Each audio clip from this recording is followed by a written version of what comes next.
Dear students, welcome to Newton classes. देखिए, अभी छठ पूजा चल रहा है, जानते हैं बहुत इंपॉर्टेंट पर्व होता है बिहार का। तो आप सभी स्टूडेंट्स और जितने भी वीडियो को देख रहे हैं, बनाने के बाद वीडियो बनाने के बाद जो चैनल पे अपलोड हो जाएगा, तो आप सभी को, बिहार वासी और यूपी वासी और पूरे इंडिया में जो भी छठ मनाते हैं, और उन सभी को छठ पूजा के अवसर पे हार्दिक हार्दिक बधाई। आपके पूजा जो आपका जो पूजा है वो बहुत अच्छी तरह से हो जाए, और क्या हो, भगवान आपको आशीर्वाद दे बहुत सारा। ठीक है, तो हम अब देखिए, ये जो है फिजिक्स में एक बहुत इंपॉर्टेंट चीज होता है फील्ड, उसको हम लोग डिस्कस करेंगे। ठीक है, तो तीन इंपॉर्टेंट साइंटिस्ट थे जो अपने जमाने के महान साइंटिस्ट थे। वो तीनों जो है इस फील्ड के बारे में बताए थे। ठीक है, पहला था न्यूटन। न्यूटन दिया था ग्रेविटेशनल फील्ड के बारे में बताया था।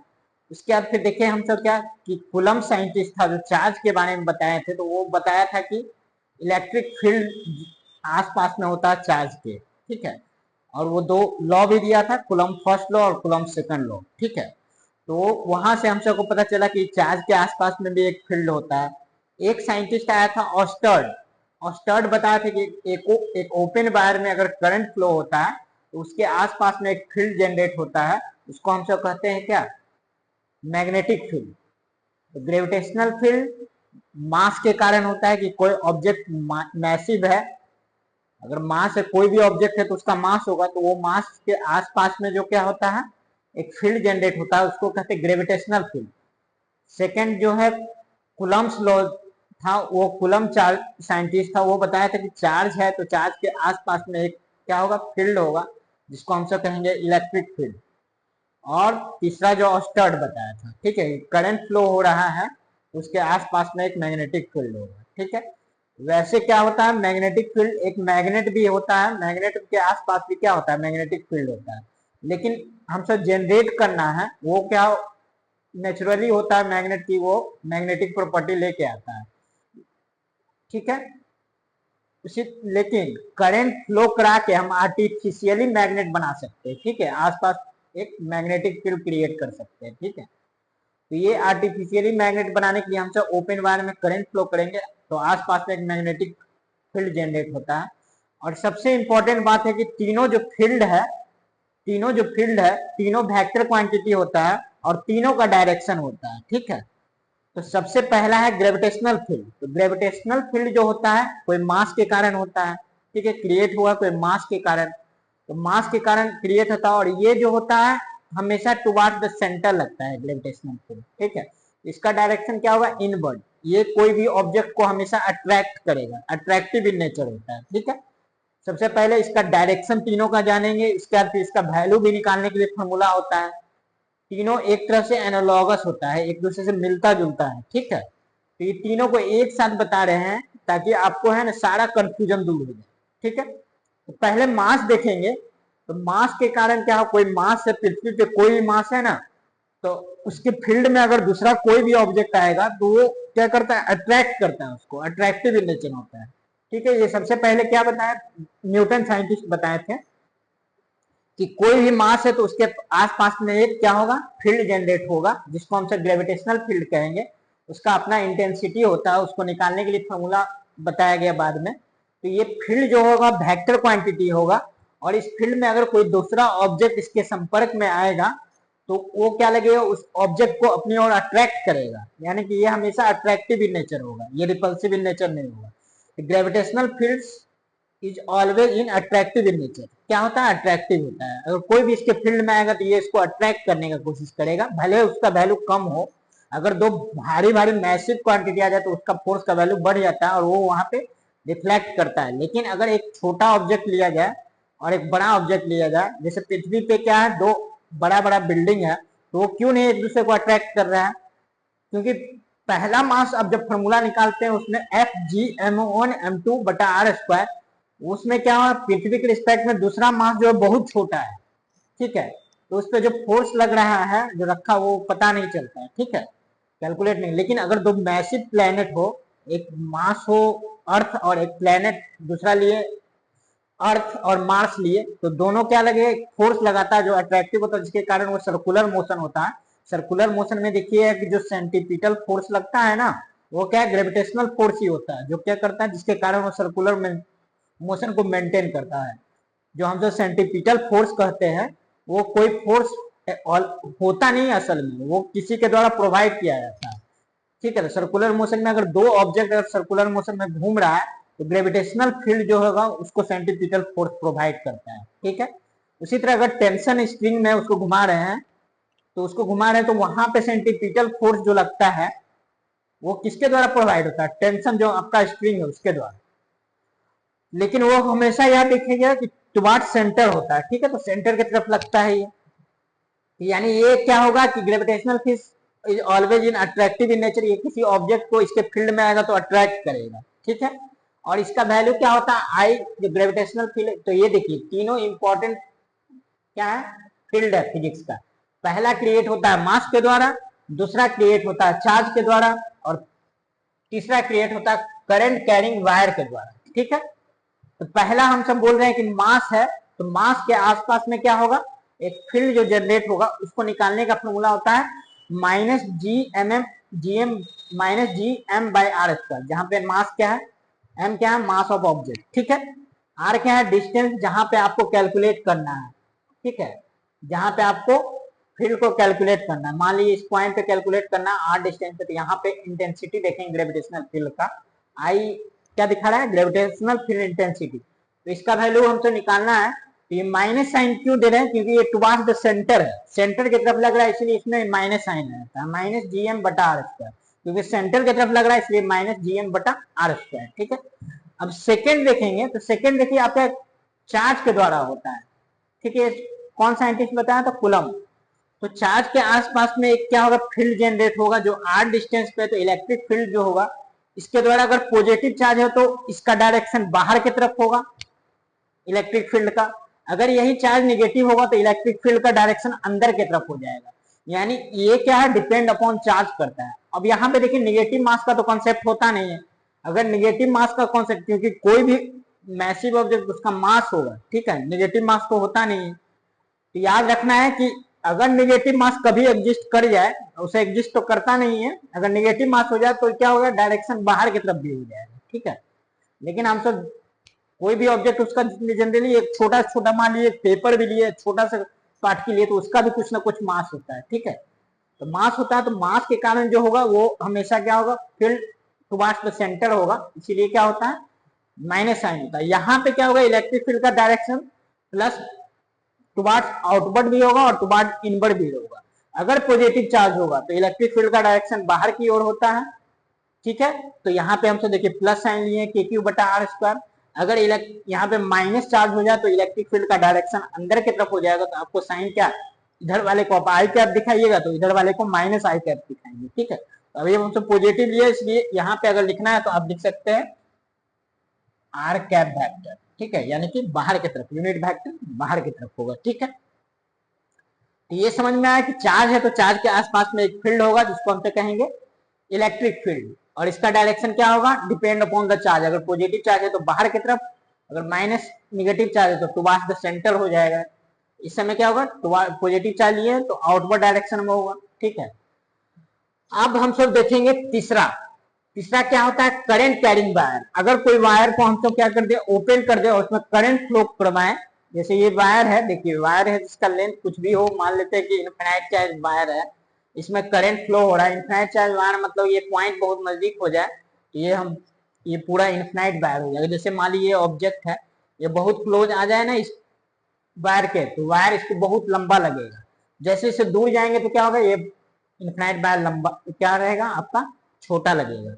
जैसे मान लीजिए आप जो बिल्डिंग में है, उस बिल्डिंग से जैसे जैसे दूर जाते जाइएगा तो क्या होगा, वो बिल्डिंग क्या होगा आपका, घटते जाएगा, छोटा दिखेगा। लेकिन आप क्या होगा कि उस बिल्डिंग के नजदीक आएगा तो बिल्डिंग धीरे धीरे धीरे धीरे उसका हाइट लगेगा कि बड़ा होते जा रहा है, बड़ा होते जा रहा है। ठीक है, वही चीज है कि ये पॉइंट जो है अगर नजदीक आ जाता है इस वायर के, तो इसके लिए इनफिनाइट वायर हो जाता है। ठीक है, तो उस समय हम सब डिटेल से बताएंगे तो इनफिनाइट वायर में क्या होता है, वो तो पहले वाला वीडियो में भी बताया है इनफिनाइट वायर कैसे बन होता है। ठीक है, तो इनफिनाइट वायर के द्वारा हम तो वायर ले ली जिसमें करंट फ्लो हो रहा है आई, तो करंट फ्लो होगा तो इसके आसपास में क्या होता है, मैग्नेटिक फील्ड जनरेट होता है। ठीक है, मैग्नेटिक फील्ड चारों तरफ जनरेट होता है, ठीक है, ये सर्कुलर नहीं होता। देखिए पॉइंट मास है, पॉइंट मास के द्वारा इस तरह मैग्नेटिक फील्ड हुआ, उसके बाद ये पॉइंट चार्ज है तो इसके द्वारा भी सर्कुलर इलेक्ट्रिक फील्ड हुआ।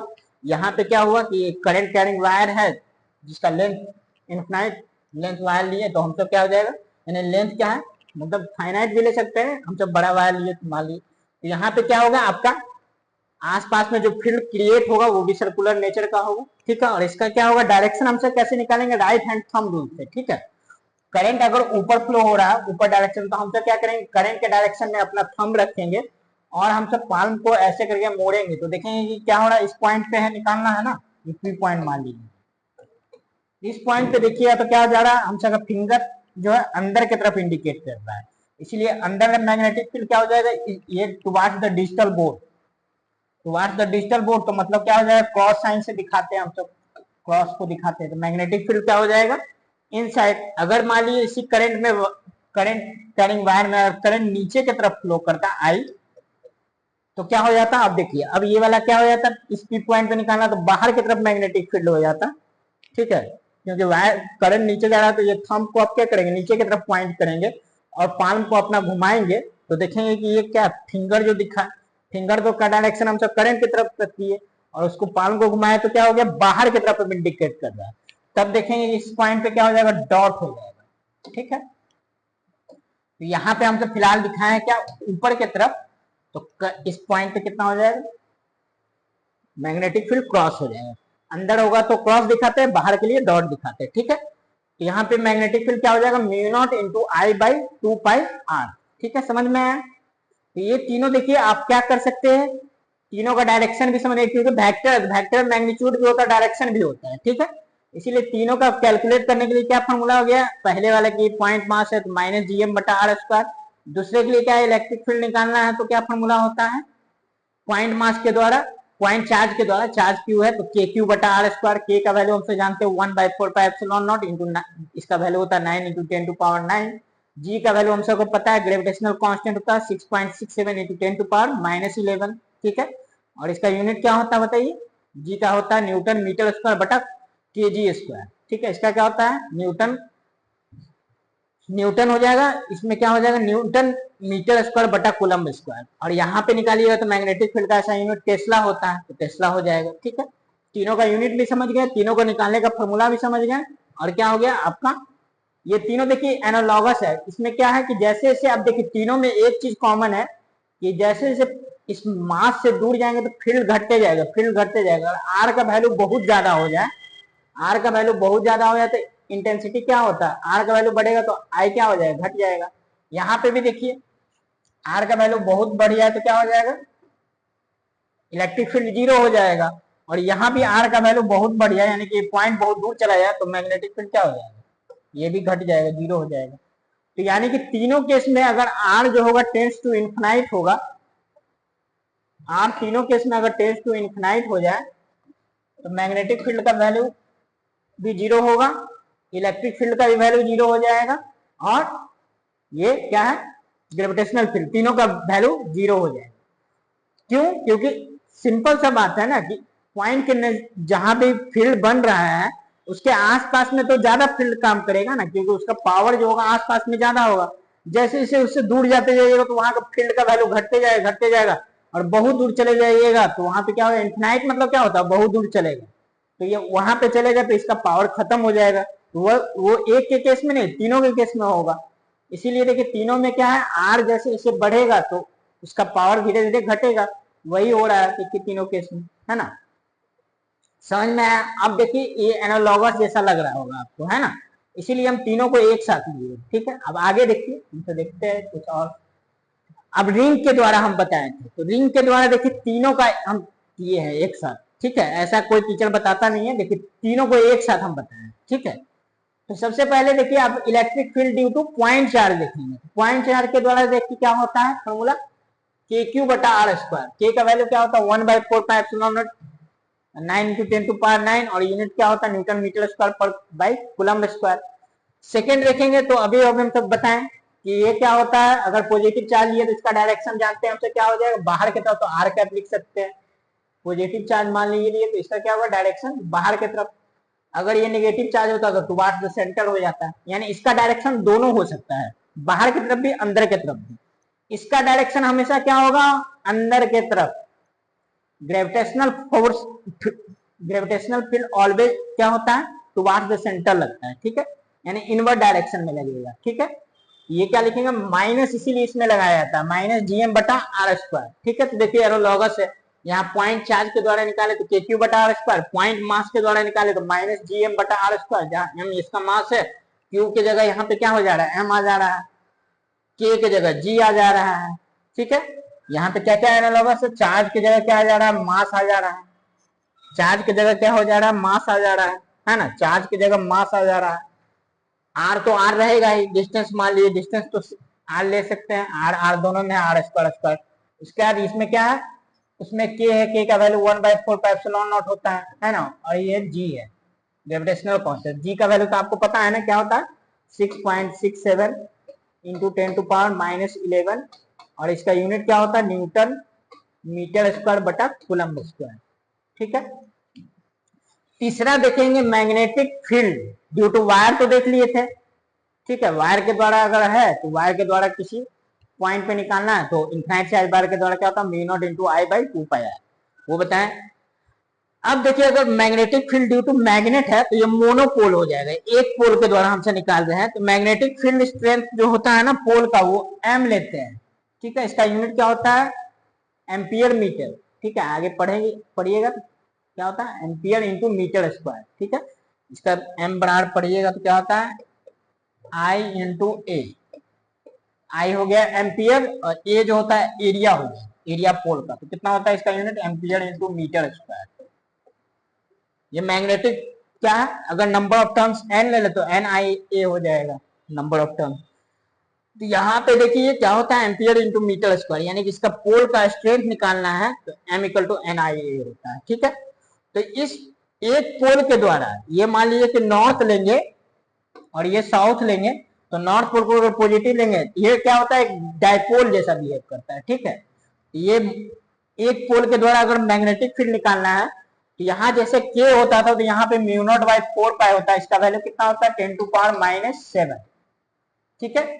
और एम तुम्हारा जैसे पॉइंट मास होता था क्यू, तो यहाँ क्यू की जगह और जी की जगह, तो क्यू जी जो होगा उसके जगह रिप्लेस क्या हो गया, स्मॉल एम हो गया, जिसको magnetic monopole, magnetic pole strength कहते हैं, और इसका यूनिट होता है एम्पियर मीटर स्क्वायर, ठीक है। अब देखिए यहाँ पे आर स्क्वायर तो देखिए सब में हो रहा था, तो इसमें भी आर स्क्वायर हो गया। यहाँ पे क्या हो गया, के की जगह म्यू नॉट बाई 4 पाया गया, यहाँ के की जगह जी था, और यहाँ पे मास था, यहाँ पे के था, और यहाँ पे पोल स्ट्रेंथ को भी एम से डिनोट करते हैं, इसलिए एम लिख दिए। तो mu naught by 4 pi into M by R square, यहाँ पे कितना हो गया minus G M by R square, और ये क्या हो गया क्यू क्यू बटा आर स्क्वायर। अब ये भी देखिए, ये भी आपका दोनों हो सकता है, ठीक है। अगर इस पोल के द्वारा निकालेंगे तो मैग्नेटिक फील्ड का डायरेक्शन किधर होगा, बाहर की तरफ, और इसके द्वारा निकालेंगे तो मैग्नेटिक फील्ड का डायरेक्शन क्या हो जाएगा, अंदर की तरफ, ठीक है। इसका डायरेक्शन दोनों हो सकता है, यानी ये जो होता है ग्रेविटेशनल फील्ड, यही सिर्फ क्या होता है, एक डायरेक्शन में लगता है, towards the centre. Magnetic field का डायरेक्शन अंदर भी हो सकता है, बाहर भी हो सकता है। इलेक्ट्रिक फील्ड का भी डायरेक्शन अंदर भी हो सकता है, बाहर भी हो सकता है। देखिए तीनों आपस में मिलता जुलता है, ठीक है, एनालॉगस है एक तरह से, ठीक है। तो ये चीज हमको बताना था कि ये तीनों एनालॉगस, अगर थोड़ा सा ध्यान रखिएगा तो तीनों का फॉर्मूला जो है सारे देखिए, स्फेरिकल सेल के लिए देखिएगा, उसके बाद फिर क्या है आपका सॉलिड स्फीयर के लिए देखिएगा, नॉन कंडक्टिंग सॉलिड स्फीयर के लिए देखिएगा, तो सारा का फॉर्मूला आप याद कर सकते हैं, थोड़ा बहुत कंपेयर करिएगा। तो कुछ कुछ को हम यहाँ बता दिए, जैसे पॉइंट चार्ज को बता दिया। अब रिंग के द्वारा देखिए, रिंग के द्वारा भी एनालॉगस होता है, तो रिंग के द्वारा देखिए हम बता रहे हैं, और उसके बाद कुछ क्वेश्चन ले लेंगे, ठीक है। तो यहाँ पे देखिए आपका क्या है, रिंग के द्वारा हम सब पिछले वीडियो में बनाए थे, तो पिछले वीडियो में रिंग के द्वारा इलेक्ट्रिक फील्ड बताया हुआ है, ठीक है। तो रिंग के द्वारा क्या होता है, इलेक्ट्रिक फील्ड अगर मान लीजिए यूनिफॉर्मली चार्ज है रिंग, तो रिंग के अंदर तो मास रहता नहीं है, रिंग के सरफेस पे ही मास रहेगा ना, रिंग में अंदर तो कुछ मटेरियल है ही नहीं। तो यहाँ पे है, इसका रेडियस आर दिया और एक्स डिस्टेंस पे हमको इलेक्ट्रिक फील्ड चाहिए। तो फॉर्मूला क्या होता है, के क्यू एक्स बटा R square plus X square के पावर 3/2, और इसका डायरेक्शन क्या होगा, बाहर की तरफ, क्योंकि पॉजिटिव चार्ज है, ठीक है।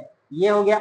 अगर electric field due to ring का हम सबका निकालना सेंटर पे, ये क्या है आपका एक्सियल पोजीशन एक्स पे निकालना है। क्या है एक्सियल पोजीशन में हम सबको निकालना है कि एक्स डिस्टेंस पे कितना है। तो फॉर्मूला क्या है के क्यू एक्स बटा R square plus X square के पावर 3/2। देखिए तीनों मिलता जुलता रहेगा, ठीक है। ये हो गया आपका किसके द्वारा, थोड़ा बहुत अंतर होता है, ठीक है। इसमें ये दोनों तो एकदम सेम टू सेम मिलता जुलता है फॉर्मूला, ठीक है। ये अगर इसका सेंटर पे निकालेंगे तो देखिए सेंटर पे देखिए ये दोनों का पावर 0 हो जाएगा, लेकिन ये देखिए मैग्नेटिक फील्ड का 0 नहीं होता है, ये इंपॉर्टेंट हो गया। ये देखिए सेंटर पे क्या होता है, 0 हो जाता है इलेक्ट्रिक फील्ड, क्योंकि एक्स का वैल्यू इसमें 0 रखिएगा तो के क्यू एक्स, तो एक्स के कारण एक्स अगर 0 रखेंगे तो ये पॉइंट जो होगा कहाँ पे आ जाएगा, सेंटर पे। एक्स जो कहाँ आ जाएगा, सेंटर पे, सेंटर पे आ जाएगा तो यहाँ पे ये 0 होगा तो टोटल को 0 कर देगा। इलेक्ट्रिक फील्ड क्या होता है, रिंग के लिए सेंटर पे इलेक्ट्रिक फील्ड का वैल्यू 0 होता है, ठीक है। उसके बाद देखेंगे अगर इसी तरह का रिंग है जिसका मास m है, जिसपे कोई चार्ज नहीं है, चार्ज नहीं है उस पर, ठीक है, मास है सिर्फ रिंग का, तो वो क्या करेगा, इसका तो जानते हैं कि ग्रेविटेशनल फील्ड होगा, तो ग्रेविटेशनल फील्ड क्या होगा, अंदर की तरफ होता है, हमेशा जानते हैं, टुवार्ड द सेंटर, ठीक है। तो यहाँ पे माइनस साइन लगाइएगा, क्यों, क्योंकि निगेटिव एक्स एक्सिस की तरफ ना दिखा रहा है, इसीलिए हम सब माइनस साइन लगा देते हैं, तो पॉजिटिव एक्स की तरफ दिखाते हैं। तो हमसे जानते हैं कि निगेटिव मास का तो कंसेप्ट होता नहीं है, तो यानी क्या होगा, निगेटिव दिखा रहा है डायरेक्शन इनवर्ट की, ठीक है।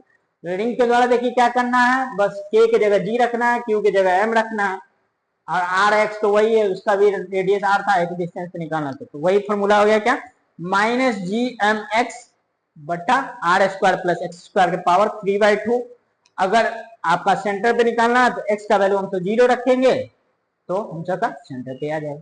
अब ये दोनों का हम ग्राफ देखिए, आपको बताए थे कि इस तरह से होता है, सेंटर पे तो 0 हो गया तो 0 हो जाएगा, और फिर क्या होता है आपका इस तरह से ऐसे होता है इधर, और इधर भी सिमेट्रिकल ऐसे होता है, और x इक्वल टू r/√2 पे इसका मैक्सिमम वैल्यू होता है, प्लस माइनस √2 पे, x का वैल्यू माइनस r/√2 पे, यानी कि इलेक्ट्रिक फील्ड भी मैक्सिमम होगा, ग्रेविटेशनल फील्ड भी 70% ऑफ रेडियस, रेडियस का क्या होगा 70% पे क्या होगा आपका, यानी कि ये वाला मान लीजिए कि आपका रेडियस अगर 100 सेंटीमीटर हो तो एक्सिस पे हमको 70 सेंटीमीटर पे इलेक्ट्रिक फील्ड और ग्रेविटेशनल फील्ड का वैल्यू मैक्सिमम मिलेगा, क्योंकि इसका मतलब क्या होता है 0.707 आर, यानी कहने का मतलब 70.7% ऑफ आर, यानी रेडियस अगर मान लिए 100 सेंटीमीटर लिए तो 70.7 सेंटीमीटर पे एक्सियल पोजीशन में इलेक्ट्रिक फील्ड और ग्रेविटेशनल फील्ड का वैल्यू मैक्सिमम मिलेगा, एक पॉजिटिव में एक नेगेटिव में, बस इतना समझ जाइए, हो गया, आप बहुत समझ जाइए। अब आते हैं हम सब तीसरा, जिसमें क्या है कि एक वायर है, वायर के एक्सियल पोजीशन पे हम सबको मैग्नेटिक फील्ड निकालना, तो उसका क्या फॉर्मूला होता है। इसमें देखिए नंबर ऑफ टर्न्स ज्यादा करेंगे तो एन आई हो जाता है, करंट क्या होता है एन टाइम्स बढ़ जाता है, ठीक है। तो अगर करंट एन का वैल्यू 1 हो जाए तो वहां एन हटा लेंगे, अगर नंबर ऑफ टर्न्स मान लिए 10 लेंगे तो एन हो जाएगा। एन क्या दिखा रहा है, N indicates the number of turns, ठीक है, फॉर्मूला में याद रखना, एन क्या दिखाता है, नंबर ऑफ टर्न्स। अगर एक ही टर्न लेंगे, यहाँ एक ही दिखाया तो एन का वैल्यू 1 ले लेंगे, ठीक है। अब इसमें डायरेक्शन तो आप समझ रहे होंगे, करंट में कैसे हो रहा है, करंट का फ्लो किस तरह से है, क्लॉकवाइज है, तो क्लॉकवाइज है तो ऐसे करके हम सब घुमाएंगे ना इसमें, तो अंगूठा किधर दिखा रहा है, अंदर की तरफ, तो अगर सेंटर पे निकालिएगा मैग्नेटिक फील्ड तो इसको इस तरह से घुमाएंगे तो सेंटर पे कितना आएगा मैग्नेटिक फील्ड, इनसाइड, तो इनसाइड द डिजिटल बोर्ड हम कहेंगे, तो यहाँ पे क्या कर देंगे, क्रॉस साइन दिखा देंगे, अगर हम सबको सेंटर पे निकालना है। अगर एक्सिस पे निकालना है तो हम सबका क्या होगा, वो कुछ ऐसे करके इंडिकेट करेगा, ठीक है। तो वो डायरेक्शन आपको बाद में बताया जाएगा अच्छा से, जब पूरा चैप्टर में पढ़िएगा हम डायरेक्शन बताया जाएगा, ठीक है। अब यहाँ पे देखिए क्या है बी का वैल्यू, तो याद रखना म्यू नॉट, इसका देखिए इसका भी एक्स क्या है, एक्सियल पोजीशन पे निकालना है फॉर्मूला इस पी पॉइंट पे, तो पी पॉइंट पे क्या होता है mu naught into I into N, और रेडियस कितना है आर, याद रखना है रेडियस का स्क्वायर करना है, डिस्टेंस जो एक्सियल पोजीशन में है उसका स्क्वायर नहीं करना है, बच्चा अक्सर यही गलती कर देता है। तो क्या हो जाएगा mu naught into I into number of turns into radius का स्क्वायर बटा R square plus X square के power 3/2, mu naught into I into N R square बटा 2, यहाँ पे नीचे में 2 आ जाता है, 2 into R square plus X square के पावर 3/2, देखिए 2 है ना, यही थोड़ा सा अंतर हो जाता है, इसमें दोनों में 2 नहीं था नीचे, इसमें क्या आया था 2, एक एक्स्ट्रा 2 आ जाता है, ठीक है। और ऊपर में भी देखिए क्या अंतर आया है, ऊपर में क्या था, इस दोनों में एक्स था, यानी डिस्टेंस एक्सियल पोजीशन वाला डिस्टेंस था। यहाँ पे आर स्क्वायर आ जा रहा है, रेडियस का स्क्वायर, तो ये वाला थोड़ा अंतर हो जा रहा है, ये दोनों को सेम मिलता जुलता है। इसका क्या हो जाता है, mu naught into I into N R square बटा 2 into R square plus X square का पावर 3/2। अगर याद रखिएगा तो बहुत सारा क्वेश्चन जल्दी जल्दी बना लीजिएगा, ठीक है। अब जब हम सब x इसमें 0 लेंगे तो इस केस में मैग्नेटिक फील्ड 0 नहीं होता है सेंटर पे, तो इस केस में आपका मैग्नेटिक फील्ड सेंटर पे 0 नहीं होगा, और इसका फॉर्मूला क्या हो जाएगा, mu naught into I by 2r, लेकिन नंबर ऑफ टर्म्स n दिखा रहे हैं तो n लिखेंगे mu not an I by 2r, ठीक है। x के जगह जब r पुट करिएगा तो क्या हो जाएगा, mu naught into I into N R square, और नीचे क्या हो जाएगा, ये स्क्वायर से ये क्या x तो खत्म हो गया ना, 0 हो गया, तो आर स्क्वायर का पावर 3/2, तो स्क्वायर से ये कट जाएगा तो r के पावर कितना हो जाएगा 3, तो 3 है और ऊपर आर स्क्वायर है तो 2r³ है, और ऊपर में आर स्क्वायर है तो एक आर स्क्वायर से ये कट गया, r क्यूब कितना आ जाएगा, mu naught into N I by 2r। और डायरेक्शन तो आप समझ रहे हैं क्या होगा, क्रॉस, क्यों, क्लॉकवाइज है, इस तरह से करंट फ्लो कर रहा है, मतलब इनवर्ड डायरेक्शन में आपका थंब कर रहा है, तो क्रॉस दे दिए यहाँ साइन, ठीक है, क्रॉस हो गया। तो याद रखना है ये सब, देखिए एनालॉगस है, थोड़ा बहुत मिलता जुलता है, ठीक है। लेकिन इसका जब ग्राफ बनाएंगे ना तो यहाँ पे क्या होगा, सेंटर पे मैग्नेटिक फील्ड 0 नहीं होगा, यहाँ से शुरू होगा, ऐसे करके जाएगा कुछ, ठीक है। इसमें आपका ऊपर से शुरू होगा, सेंटर से मैग्नेटिक फील्ड 0 नहीं होगा, इसका यहाँ पे क्या होगा, mu naught into I by 2r से शुरू होगा, ठीक है, और फिर ऐसे बढ़ेगा, ठीक है।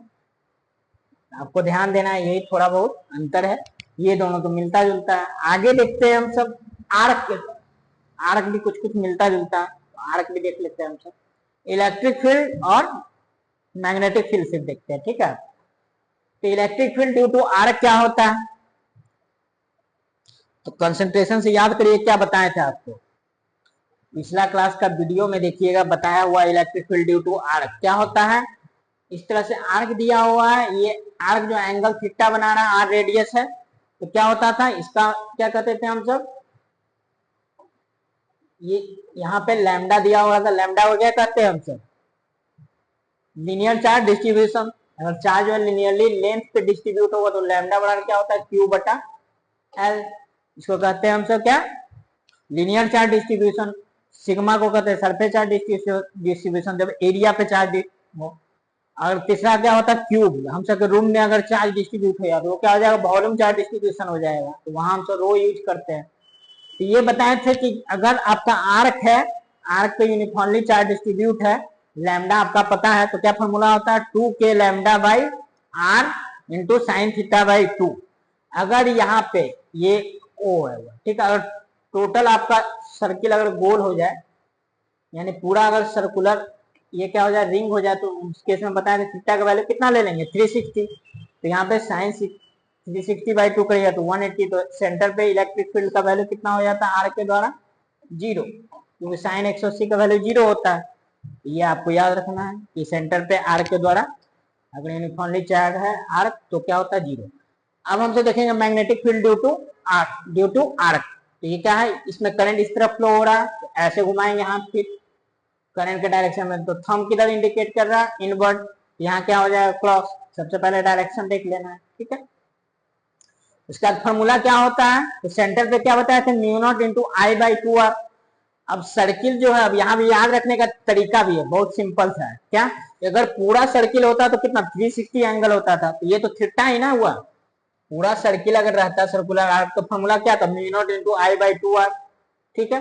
अभी तो एंगल थीटा बना रहा है ना, तो थीटा बाई 2 पाई कर देंगे, क्योंकि पूरा सर्किल रहता है तो 2 पाई, अगर पूरा सर्किल रहता है तो इस फॉर्मूला में क्या, अगर थीटा 2 पाई रखिएगा, क्यों, क्योंकि पूरा सर्किल अगर रहेगा, पूरा सर्कुलर कॉइल रहता तो ये क्या हो जाता, पूरा क्या हो जाता, 2 पाई हो जाता, तो 2 पाई/2 पाई क्या हो जाता, 2 पाई मतलब समझ रहे हैं ना, आपका रेडियन में दिया हुआ 2 पाई बराबर 360 होता है, 360 डिग्री है ना, एक चक्कर आदमी लगा लेगा 360 हो जाएगा, तो पूरा अगर रिंग रहेगा तो कितना हो जाएगा, mu naught into I by 2r। इसमें तो आपका इलेक्ट्रिक मैग्नेटिक फील्ड 0 नहीं होता था, mu naught into I by 2r होता था। लेकिन अभी क्या है, आर्क क्या है, इस तरह से क्या हो जाएगा, mu naught into I by 2r into theta by 2 पाई, ये आपको याद रखना है, ठीक है। यहाँ पे थीटा याद रखना है, रेडियन में रखना है, ठीक है। और यहाँ तो थीटा आपको एंगल में रखना है, ठीक है। साइन थीटा बाई 2 दिया हुआ है। दोनों कुछ कुछ मिलता जुलता है ना, पूरा तो नहीं मिलता है। आगे देखते हैं हम सब, ये क्वेश्चन है तो क्वेश्चन को बनाते हैं, ठीक है। इस क्वेश्चन में देखिए आपको निकालना है magnetic field, find magnetic field at centre due to arc is. तो देखिए ये आर्क जो है, आर्क का नाम हम सब कुछ दे देते हैं। मान लीजिए कि ए यहाँ, बी यहाँ और सी। ये एबीसी जो है, ये आर्क जो है, इधर तो खाली है ना, पूरा सर्किल तो है नहीं। तो ये वाला दिया हुआ है कि ये एंगल जो है π/2, ठीक है। तो ये बड़ा वाला जो आर्क है, यही ना हुआ आर्क, ये तो माइनर आर्क तो गायब है, एसी तो आर्क है ही नहीं, इतना दूर तो खाली है। तो आर्क क्या बन रहा है, एबीसी। एबीसी के द्वारा एंगल जो होगा वही ना थीटा होता था। तो सबसे पहला काम क्या करना है, थीटा निकाल लेना। तो थीटा निकालिएगा तो कितना होगा, पूरा सर्किल आता तो 2π होता। इसमें क्या हमको ये थीटा चाहिए, तो थीटा निकालने के लिए क्या करेंगे, पूरा सर्किल आता तो 2π होता। 2π में से क्या करेंगे, π/2 घटा लेंगे। तो घटाइएगा तो कितना होगा, 3π/2। तो थीटा निकल गया तो अब तो इजी है, अब फॉर्मूला लगा देंगे हम सब। थीटा निकल गया तो फॉर्मूला क्या होता है, ओ पे बी, सर्कुलर आर्क के द्वारा क्या पढ़े थे अभी, μ0 × I/2 इंटू रेडियस। तो रेडियस यहाँ पे कितना है, 2r है। रेडियस आपका कितना है, 2r। तो r यहाँ सर्कुलर, देखिए यही गलती मत करिए, रेडियस आपका 2r दिया। तो μ0 × I/2 इंटू रेडियस, तो रेडियस 2r हो गया, इंटू थीटा। तो थीटा यहाँ पे कितना हो गया, 3π/2। और नीचे क्या करते थे बताइए, θ/2π हो गया। यहाँ देखिए पाई से पाई कैंसल हो जाएगा, मैग्नेटिक फील्ड कितना आ जाएगा, 3μ0 × I/2 4 8 16 3μ0 × I/60। अब इसका डायरेक्शन क्या है, तो डायरेक्शन आप सिंपल कर लीजिएगा, इस तरह से ना घुमाइएगा। अब ये क्या हो गया आपका, इस तरह से घूम रहा है ना। ये क्या हो गया, एंटी क्लॉकवाइज, तो बाहर की तरफ हो जाएगा मैग्नेटिक फील्ड। तो मैग्नेटिक फील्ड का डायरेक्शन किधर हो जाएगा, बाहर की तरफ। बाहर की तरफ क्या देंगे, डॉट का साइन दे देंगे, ठीक है। वेक्टर हमको निकालना रहता है डायरेक्शन भी, तो डायरेक्शन हमको ऐसे करके दिखा देंगे, ठीक है। समझ में आ रहा होगा आपको, है ना, कि डायरेक्शन क्या होगा, बाहर की तरफ, इस तरह से जा रहा है ना, इस तरह से घूम रहा है, ऐसे घूम रहा है, ऐसे एंटी क्लॉकवाइज। एंटी क्लॉकवाइज घूम रहा है तो बाहर की तरफ, थंब आपका बाहर की तरफ इंडिकेट कर रहा है, डायरेक्शन क्या होगा, बाहर। और मैग्नेटिक फील्ड का वैल्यू क्या होगा, 3μ0 × I/, यहाँ देखिए 16, r छोड़ दिए थे, रेडियस भी होगा ना, ये तो r होगा। हम सब कौन सा फॉर्मूला लगाया, सेंटर वाला, जो फॉर्मूला अभी बताए थे, μ0 सेंटर पे निकालने के लिए इंटू I/2r इंटू जितना एंगल बनाएगा सेंटर पे, उसको 2π से डिवाइड कर देना। यही फॉर्मूला को हम सब लगा दिए, ठीक है। समझ में आया। इसी से रिलेटेड एक और क्वेश्चन ले लेते हैं हम सब। कहाँ चल गया क्वेश्चन, ये पहला क्वेश्चन आपका हो गया, दूसरा क्वेश्चन देखते हैं।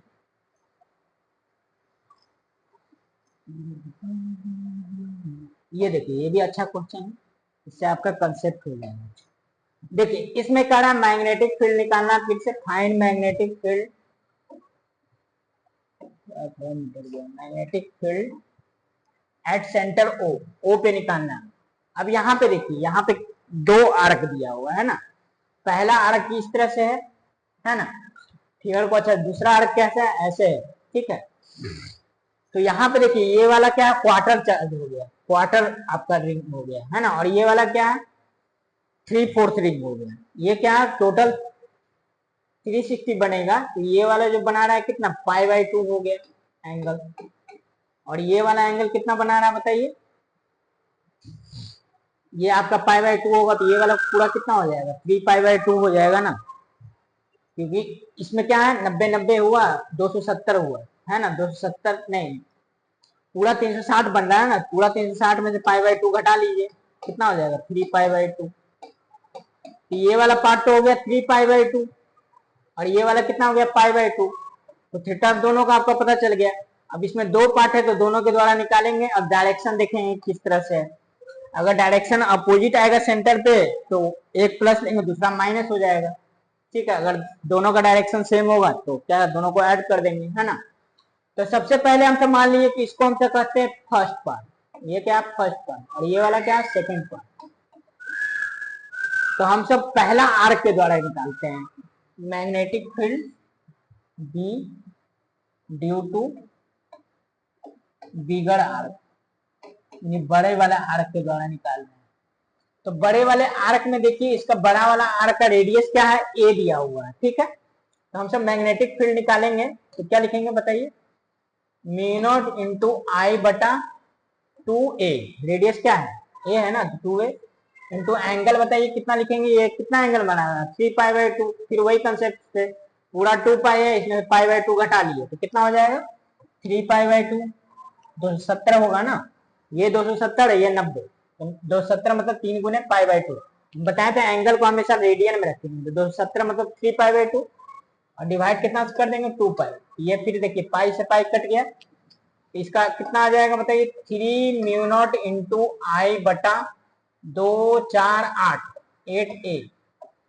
ठीक है। डायरेक्शन देखेंगे तो डायरेक्शन बताइए, आप क्या कर रहे हैं, क्लॉक बाय डायरेक्शन है ना, ये वाला में क्लॉक बाय करंट फ्लो हो रहा है। करंट देखिए कैसे फ्लो हो रहा है, बता दे, करंट ऐसे करके जा रहा है, फिर ऊपर गया, फिर ऐसे, फिर यहां से आएगा, फिर ऐसे, करंट एक ही डायरेक्शन में फ्लो कर रहा है, ठीक है।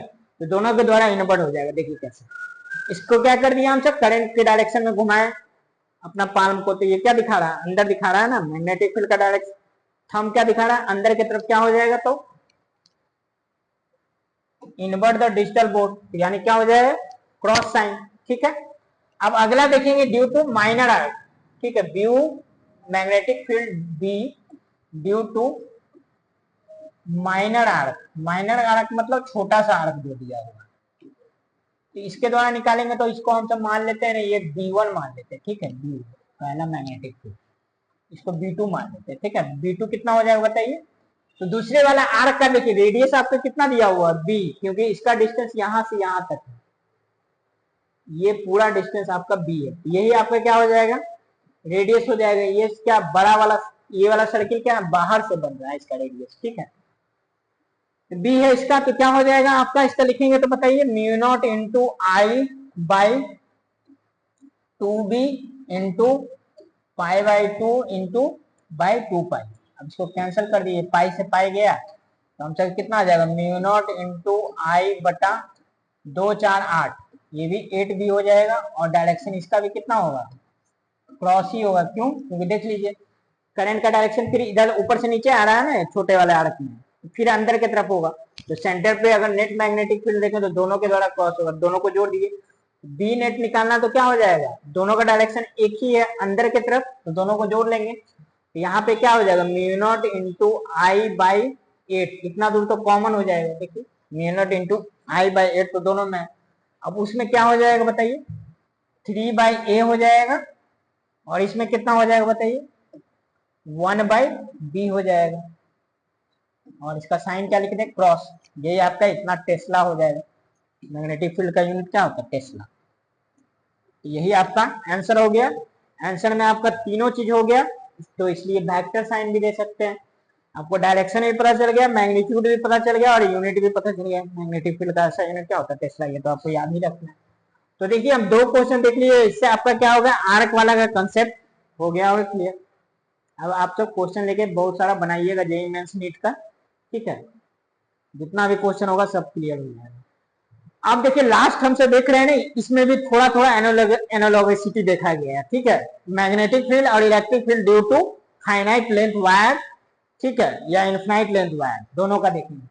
तो ये देखिए इसका वीडियो हम बनाए थे, ठीक है, तो ये फिर से एक बार आपके लिए है, तो आपको समझने में दिक्कत नहीं होगा अगर प्रीवियस वीडियो देखे होंगे। तो इसमें क्या magnetic field due to uniformly charge wire, ठीक है, यहाँ पे आपका लैम्डा होगा, वायर है तो क्या होगा लीनियर चार्ज डिस्ट्रीब्यूशन होगा ना, तो लैम्डा दिया हुआ है कि इसके लेंथ पे है आपका चार्ज यूनिफॉर्मली डिस्ट्रीब्यूटेड है, तो बताया था कि इसका दो डायरेक्शन में होगा, एक एक्स डायरेक्शन में, एक वाई डायरेक्शन में, ठीक है। तो इलेक्ट्रिक फील्ड अगर एक्स डायरेक्शन में क्या होता था, K lambda by R, R distance पे निकालना तो K lambda by R sine theta 1 plus sine theta 2, और वाई डायरेक्शन में क्या होता था K lambda by R cos theta 1 minus cos theta 2।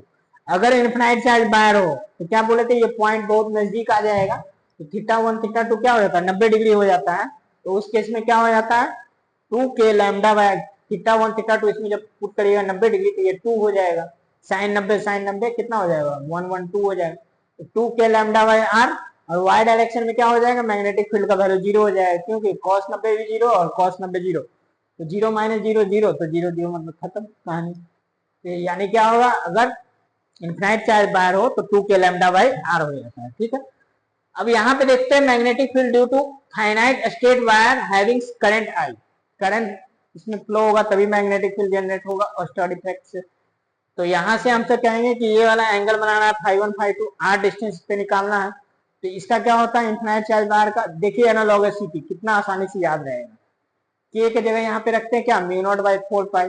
ठीक है, वहां पे के की जगह आप रखेंगे तो कितना होगा, के की जगह आपको रखना है तो के का वैल्यू तो आपको पता है ना, 1/4 पाई एप्सिलॉन नॉट। तो 1/4 पाई एप्सिलॉन नॉट की जगह इसमें क्या आ जाता है, म्यू नॉट बाई 4 पाई। ये एनालॉगसिटी तो आपको पता होगा पहले से, 1/4 पाई एप्सिलॉन नॉट ही यहाँ पे म्यू नॉट बाई 4 पाई हो जाता है। ठीक है, तो म्यू नॉट बाई 4 पाई तो हुआ ही हुआ। ठीक है, वहां पे क्या होता था, लैम्डा होता था, और यहाँ पे कितना हो गया, आई करंट होगा, करंट के कारण ये हो रहा है, लैम्डा क्या चार्ज है यहाँ पे, चार्ज पर यूनिट लेंथ, यानी कि लिनियर चार्ज डिस्टेंस। तो mu naught into I by 4 pi R, यहाँ पे क्या होता है 4 पाई आर। ठीक है, into sine theta 1 plus sine theta 2, sign theta 1 plus sine theta 2 होगा, और इसका वाई डायरेक्शन नहीं, सिर्फ एक ही डायरेक्शन में होता है। ये फॉर्मूला होता है mu naught into I by 4 pi R into sine theta 1 plus sine theta 2। अगर इन्फिनाइट लेंथ का वायर हो जाए तब क्या हो जाएगा, हम सब φ1 φ2 90 डिग्री पुट करेंगे, यानी ये पॉइंट बहुत बहुत नजदीक आ जाएगा, तो ये वायर इसके लिए इन्फिनाइट हो जाएगा। तो क्या हो जाएगा, उस समय हम सब दोनों एंगल 90-90 पुट करेंगे, तो क्या हो जाता है mu naught into I by, ये 2 हो जाएगा, 2 से 4 कटेगा तो कितना आ जाएगा 2 pi R, mu naught into I by 2 pi R. अगर डायरेक्शन देखना है तो अंदर ही होगा, क्रॉस है ना, इस तरह से करंट फ्लो हो रहा है तो क्या हो जाएगा अंदर की तरफ, तो अंदर की तरफ यहाँ पे कह सकते हैं क्रॉस हो जाएगा, है ना, इनसाइड द डिजिटल बोर्ड। और यहाँ पे देखना है तो ये दोनों का रिजल्टेंट जो होगा इधर, ये क्या हो जाएगा, इलेक्ट्रिक फील्ड नेट का डायरेक्शन इसमें इधर हो जाएगा। ठीक है, तो डायरेक्शन भी देख लीजिए, मैग्नीट्यूड भी देख लीजिए, अगर यूनिट पूछिएगा तो इसका क्या होता है, यूनिट दोनों रख सकते हैं, एफ बाई क्यू भी होता है, न्यूटन पर कूलम होता है, और ऐसा इन न्यूटन पर कूलम और भी एक होता है, इसका क्या, के क्यू बटा आर स्क्वायर, यानी कूलम पर मीटर स्क्वायर भी होता है इसका। ठीक है, इलेक्ट्रिक फील्ड का एफ बाई क्यू, लेकिन आपको एक ही याद रखिए ना, क्या दो याद रखिए। ठीक है, न्यूटन पर कूलम लिख सकते हैं, इसका तो मैग्नेटिक फील्ड जानते ही हो, टेस्ला। तो इस तरह से देखिए, अब इससे रिलेटेड कुछ कुछ क्वेश्चन होगा वो बना लीजिएगा। ठीक है, अगर आपका सेमी इनफिनाइट वायर होगा तो आपको क्या करना है, एक जगह 90 रखेंगे और एक जगह जीरो रखेंगे, यहाँ क्या हो जाएगा के लैम्डा आर, और आपका एक में 0 डिग्री रख लीजिएगा, एक में 90 डिग्री। यहाँ पे भी अगर आपका क्या हो जाए सेमी इनफिनाइट वायर होगा तो एक φ1 आपका 0 रखेंगे, एक कितना रख देंगे 90 डिग्री। ठीक है, समझ में, एक तरफ का लाइन सिर्फ वायर का लेंथ होगा और दूसरी तरफ आपका खत्म हो जाएगा, तो ये वाला 90 हो जाएगा अगर सेमी इनफिनाइट, ये वाला 0 डिग्री हो जाएगा सेमी इनफिनाइट वायर, यहाँ पे भी वही करना है। ठीक है, तो एक एंगल 90 ले लेंगे और एक एंगल 0 ले लेंगे, तो सेमी इनफिनाइट वायर का भी निकाल लेंगे। ठीक है, तो इस तरह से आपको, हमको लगता है कि कंसेप्ट क्लियर हुआ होगा इस वीडियो से। आप बार बार इस वीडियो को रिपीट करके देखिए ताकि आपको अच्छा समझ में आ जाए। तीनों एक दूसरे से रिलेटेड होता है कुछ ना कुछ, तीनों फील्ड बहुत इंपॉर्टेंट है। आपका 11th में कौन सा पढ़ना है, ग्रेविटेशनल फील्ड, और 12th में आपका इलेक्ट्रिक फील्ड इलेक्ट्रोस्टैटिक चैप्टर में, और magnetic field magnetic effect of current में। ठीक है, तो फिर मिलते हैं फिर नेक्स्ट वीडियो में।